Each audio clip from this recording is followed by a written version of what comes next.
Hi guys! Ayan, another crafting tool. So, tingnan nyo naman ang nabili ko ngayon na 3-in-1 corner puncher natin. So, actually, meron akong corner puncher, this one. Yan. And then, eto, bumili ulit ako ng bago kasi dito, at least tatlo yung pagpipilian natin ng sizes para sa puncher corner. So, ganyan ang itsura niyan. So, meron siyang 4mm, 7mm, at 10mm. So, ganyan yung bali magiging itsura niya. So, tignan natin, after natin mag-punch ng tatlong example, ano ba yung difference nila? So, eto na yan, guys.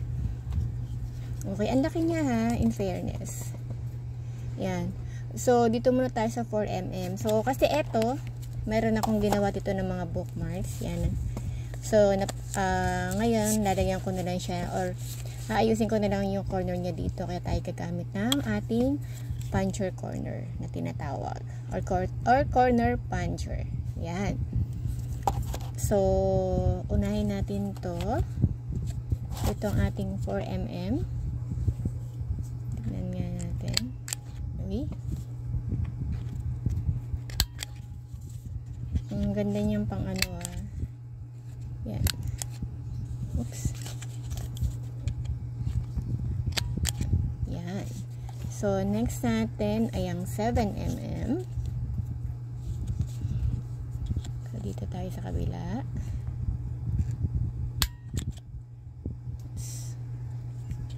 Ulit.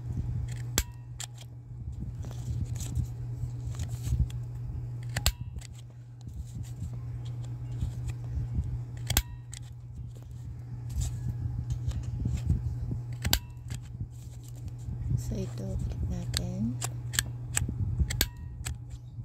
Yan. Next natin is yung ating 10mm. So, ito. Wow.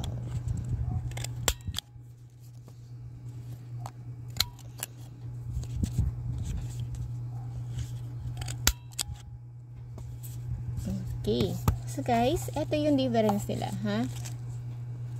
So, first natin is yung 4mm. Kita nyo ba?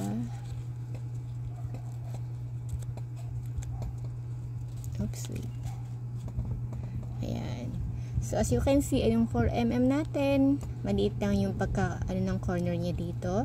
Sumunod, eto namang 7mm, mas lumaki. Siyempre, pinakamalaki ng corner is etong sa 10mm. So, yung ating tinatawag na rectangular shape na to, na ating magnetic bookmark na gagawin, ayan, parang naging oblong siya. Ayan yung dulo. Kasi masyadong malaki na yun dito. Pero okay naman siya. So, depende na lang sa inyo kung saan at paano siya gagamitin, ha? Ayan siya, guys. So, if ever na interested kayo, yan. So, ilalagay natin yan sa yellow basket. Maglalagay tayo ng link para dyan. Para makapag-avail kayo. Napakaganda niya. Sulit na sulit lang tong price nito. Okay. So, yan, no? Cute, diba? Thank you so much.